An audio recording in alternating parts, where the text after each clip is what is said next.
सुवर्णपुर में चलता दुई दिनिया क्रियात्मक गवेषणार आलोचना चक्र उद्यापित मिलता सूचना अनुसार गतकाली सुवर्णपुर जिला सदर जिला शिक्षा और प्रशिक्षण अनुष्ठान सोनपुर आनुकूल्य चलता दुई दिनिया क्रियात्मक गवेषणार आलोचना चक्र आज अपराह 4 घंटा समय उद्यापित हो जाएगी। जिला शिक्षा और प्रशिक्षण अनुष्ठान अध्यक्ष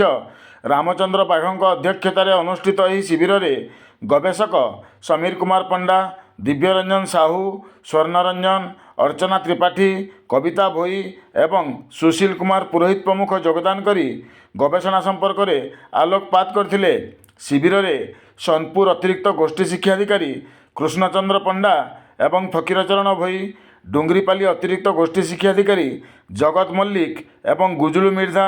ओलुंडा अतिरिक्त गोष्ठी शिक्षाधिकारी मुकेश भई एवं जोगेश्वर दास और वीरमहाराजपुर अतिरिक्त गोष्ठी शिक्षाधिकारी बर्ना डुंगडुंग समेत जिलार 6 गोटी ब्लॉकर 12 जन आंचलिक साधन संयोजक योगदान पूर्वक